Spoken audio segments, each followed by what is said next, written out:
साथियों, भारत देश के इतिहास की बात हो रही हो या फिर उसके संस्कृति सभ्यता की बात हो रही हो, अगर आदिवासियों की सभ्यता और संस्कृति की बात ना हो रही हो तो भारत देश की महानता थोड़ी फीकी पड़ जाती है। ठीक है साथियों, नमस्ते, जोहार। मैं प्रशांत मुजाला स्वागत करता हूं आपके अपने YouTube channel Indian tribe trek में। साथियों, आज मैं बात करूंगा बेगा आदिवासी समुदाय की। ठीक है, बेगा आदिवासी समुदाय। तो ये साथियों बेगा आदिवासी समुदाय, तो बेगा शब्द का मतलब यहाँ जान लेते हैं साथियों कि भूरिया शब्द से क्या बना, बेगा बना। और भूरिया शब्द का मतलब होता है भूमिज। मतलब बेगा आदिवासी समुदाय भूमि को अपनी माँ मानते हैं, उनको पूजनीय मानते हैं, ऐसा कहा जाता है। साथियों, बेगा आदिवासी समुदाय को ओझा या पंडा भी कहा गया है। क्या कहा गया है? ओझा या पंडा। ऐसा क्यों क्या कहा गया है साथियों? क्योंकि बेगा आदिवासी समुदाय जंगलों में निवास करता है और जंगलों में रहने के साथ साथ में उनको औषधियों का ज्ञान अच्छा होता है। ठीक है, फिर वो तंत्र विद्या का भी मतलब कुछ हद तक उनको जानकारी भी प्राप्त होती है, तो इसलिए उनको ओझा या पंडा भी कहा गया है। जंगलों में रहने के साथ साथ में दूसरे आदिवासी समुदाय का इलाज करने में औषधियों का ज्ञान होने के कारण वो इलाज भी किया करते थे। अगर छोटा नागपुर की बात करें साथियों, यहाँ पे छोटा नागपुर, यहाँ छोटा नागपुर की बात इसलिए कर रहा हूँ साथियों क्योंकि पहले पुराने समय में, ब्रिटिशों के समय में, ये कहाँ रहती थी ये जनजाति बेगा आदिवासी समुदाय कहाँ निवास करता था? छोटा नागपुर में, जो कि पहले बिहार राज्य का हिस्सा हुआ करता था और अभी वर्तमान में झारखंड राज्य का हिस्सा है। ठीक है, और छोटा नागपुर में क्या होता साथियों कि वहाँ पर ब्रिटिश हुकूमतों के द्वारा उनको अलग अलग जंगलों में अलग अलग जगह पर बसा दिया। किस हिसाब से बना दिया? फॉरेस्ट विलेज के हिसाब से उनको बेगा आदिवासी समुदायों को जहाँ पर घना जंगल है वहाँ पर उनको फॉरेस्ट विलेज के रूप में बसा दिया। क्यों बसा दिया साथियों? क्योंकि बेगा आदिवासी समुदाय के थ्रू वो ब्रिटिश हुकूमत क्या करती थी? मजदूरी करवाने का काम किया करती थी। ठीक है, और मजदूर उनकी मिलों तक या फिर जंगलों का दोहन करने के लिए या फिर जंगलों को काटने के लिए किनकी ज़रूरत पड़ती थी? मजदूरों की ज़रूरत पड़ती थी। तो बेगा आदिवासी समुदाय ब्रिटिशों के लिए क्या किया करती थी? मजदूरी का काम करती थी। उनको अलग अलग फॉरेस्ट विलेजों में बसा दिया गया।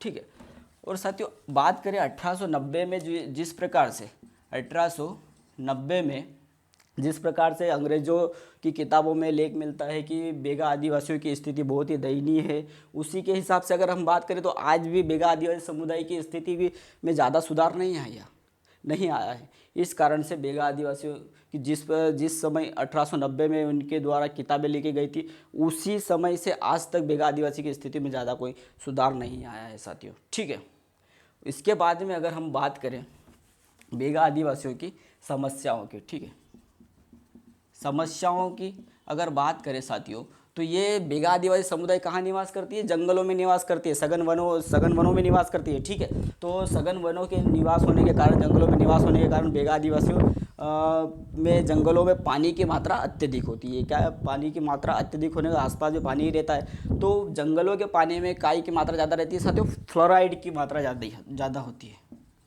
फ्लोराइड की मात्रा ज़्यादा होने के कारण क्या होती है? बेगा आदिवासी समुदाय के दांत खराब हो जाते हैं।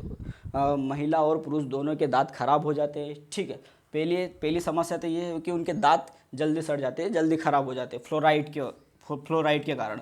एवं दूसरी बात अगर बात करें तो उनको एक डिसीज़ भी हो जाती है साथियों, उस डिसीज़ का नाम है नोकनी सिंड्रोम। ठीक है, नोकनी सिंड्रोम नामक डिसीज़ भी हो जाती है एवं उनको साथ ही साथ घेंगा रोग की भी समस्या देखने को मिलती है। साथियों नोकनी सिंड्रोम की बात करें तो घुटनों में दर्द होना या फिर घुटनों का कंपन होना, इस प्रकार से ये कुछ बीमारी होती है। तो नोकनी सिंड्रोम नामक इनको बीमारी भी हो जाती है, घेंगा रोग भी हो जाता है। और फ्लोराइड युक्त पानी पीने के कारण इनके दांत जल्दी सड़ जाते हैं। साथियों मध्य प्रदेश में बेगा आदिवासी समुदाय की अगर बात करें, मध्य प्रदेश में सीधी, मंडला, बालाघाट एवं डिंडोरी, मुख्य रूप से क्या सीधी, मंडला, बालाघाट, डिंडोरी में आदि जगह पर क्या बेगा आदिवासी समुदाय निवास करता है। उसके आसपास के क्षेत्रों में निवास करता है, पर मुख्य रूप से सीधी, मंडला, बालाघाट एवं डिंडोरी में अत्यधिक मात्रा में निवास करता है। मध्य प्रदेश में बेगा आदिवासी समुदायों को पीवीटीजी के दायरे में रखा गया है, पीवीटीजी के दायरे में रखा गया है। ठीक है, पीवीटीजी का मतलब होता है साथियों विशेष रूप से पिछड़ी जनजातियों की श्रेणी में इनको रखा गया है। मध्य प्रदेश सरकार ने या फिर केंद्र सरकार ने इनको पीवीटीजी के दायरे में रखा गया है। एवं मध्य प्रदेश में 3 जनजातियों को पीवीटीजी की श्रेणी में रखा गया है, बेगा, भारिया और सहारिया। उनके बारे में अपन बाद में चर्चा करेंगे साथियों। अभी तो वर्तमान में अपन बेगा आदिवासी समुदाय की बात कर रहे हैं। तो अत्यंत पिछड़ी जनजाति होने के कारण इनको पीवीटीजी के दायरे में रखा गया है और इनकी वास्तविक में स्थिति बहुत ही खराब है। अगर इनके खाने की बात करें तो ये शाम का खाना सुबह खाते हैं। इस प्रकार से बहुत सारी इनको समस्याओं का सामना करना पड़ता है, अत्यंत गरीबी होती है। भूमि को तो अपनी माँ मानते हैं, मैंने पहले ही बताया था कि भूमि को अपनी माँ मानते हैं, इसलिए वो भूमि में क्या करते हैं, ज़्यादा उसको नुकसान न पहुँचे, इस कारण से वह हल नहीं चलाते हैं। हल नहीं चलाएंगे तो फसल की पैदावार कम होगी, तो उस प्रकार से वो अलग प्रकार की खेती करते हैं जिसमें वो ज़्यादा उत्पादन नहीं कर पाते हैं। ठीक है, तो इनकी आर्थिक स्थिति इतनी अच्छी नहीं है, बहुत ही दयनीय इनकी आर्थिक स्थिति है, इसीलिए मध्य प्रदेश सरकार ने इनको पीवीटीजी के दायरे में रखा है। अगर साथियों इनकी बात करें, दिल्ली सल्तनत की अगर बात करें तो ये जनजाति बताया जाता है कि दिल्ली सल्तनत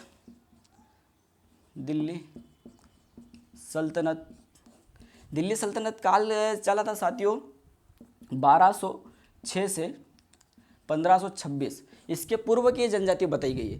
क्यों बताई गई है, इसका कारण अपन जानने की कोशिश करते हैं साथियों। इसके पूर्व की जनजाति, इसकी सभ्यता संस्कृति बताई गई है, क्योंकि दिल्ली सल्तनत के पूर्व, दिल्ली सल्तनत के बाद में वहाँ के जो वो थे, दिल्ली सल्तनत के समय जो सुल्तान हुआ करते थे, या सुल्तान कह सकते हैं या फिर राजा कह सकते हैं, कुछ भी, तो उस समय पे क्या होता है, मजदूरों की पहचान करने के लिए नाक में छेद करवा दिया जाता है, करवा दिया जाता था। नाक पे छेद करने के कारण उनको आभूषण पहना दिया जाता है ताकि मजदूरों की पहचान हो सके। ठीक है, दिल्ली सल्तनत से पूर्व की बेगा आदिवासी समुदाय की जनजाति के बारे में क्यों अपन बता रहे, क्योंकि ये बेगा आदिवासी समुदाय नाक में छेद नहीं करवाती है। ठीक है, पहला तो यही कि उस समय क्या होता था कि वो उस समय भी और अभी भी बहुत कम जगह पर ऐसे देखने को मिलता है कि बेगा आदिवासी समुदाय की महिलाएं नाक में छेद नहीं करवाती है या फिर आभूषण नहीं पहनती है। ठीक है, दिल्ली सल्तनत के समय ही ऐसा होता था कि नाक में छेद करवाया मजदूरों की पहचान के लिए, ताकि मजदूरों की पहचान की जा सके। साथियों, कर्मा डांस, ये बात क्यों हो रही है, यहाँ पर कर्मा डांस की बात करना चाहूँगा साथियों। कर्मा डांस, बेगा आदिवासी समुदाय में कर्मा डांस बहुत प्रचलित है, क्योंकि कारण वो है कर्मा डांस से बात करने की, क्योंकि कर्मा डांस करके बेगा आदिवासी समुदायों ने क्या करा था, Guinness book of world record में अपना नाम दर्ज करवाया था। ठीक है, Guinness book of world record में नाम दर्ज करवाया था। ऐसे तो बहुत सारे डांस होता है बेगा आदिवासी समुदायों पर, कर्मा डांस विशेष रूप से माना जाता है, क्योंकि मंडला में ये डांस हुआ था और वो बहुत फेमस हुआ था। गिनीज बुक और वर्ल्ड रिकॉर्ड में उसको बड़े से ग्राउंड में उसको आयोजित किया था और बेगा आदिवासी समुदायों के दोबारा Guinness book of world record में उनका नाम दर्ज करवाया था। साथियों, इसके अलावा अगर बात करें तो उनके पोला उत्सव भी मनाया जाता है। पोला उत्सव होता है साथियों फसल के कटने के बाद में उत्सव मनाना। ठीक है, उसके बाद में मुकद्दम द्वारा उनके खेतों में, पोला उत्सव के बाद में खेतों में क्या किया जाता है, मुकद्दमों के द्वारा उनकी देख रेख में खेतों में शराब को छिड़काया जाता है। पूरी फसल कट जाती है, उसके बाद में शराब को छिड़काया जाता है। एवं उसके अगले दिन ही नर्मदा, ये मैं नर्मदा नदी की बात नहीं करता हूँ, नर्मदा नामक एक वो होता है, फेस्टिवल होता है जो पोला उत्सव के अगले दिन, दूसरे दिन मनाया जाता है। इसमें नर्मदा में क्या होता है साथियों कि पोला उत्सव के बाद में बेगा आदिवासी समुदाय युवाओं को मतलब औषधियों का ज्ञान देते हैं। पहले मैंने बोला था कि ओझा या पंडा इनको कहा गया है, तो इनको औषधियों का ज्ञान अच्छा होता है। तो इस नर्मदा उत्सव में उसके माध्यम से मुखिया होन या फिर मुखिया और घर के बूढ़ों उनके द्वारा क्या किया जाता है, नर्मदा उत्सव में उनको औषधियों का ज्ञान दिया जाता है। साथियों, ये था बेगा आदिवासियों के बारे में सामान्य सा परिचय। अगली वीडियो में हम इसी प्रकार से जनजातियों के बारे में बात करेंगे एवं एक के बाद एक समुदायों की बात करेंगे। साथियों, अगली जनजाति के बारे में बात करेंगे साथियों सहरिया जनजाति के बारे में। आज मध्य प्रदेश की जनजाति की अगर बात करें तो अगली जनजाति के बारे में, सहरिया जनजाति के बारे में जानने की कोशिश करेंगे, समझने की कोशिश करेंगे एवं समझाने की भी कोशिश करेंगे। अब मुझे दीजिए इजाज़त, धन्यवाद।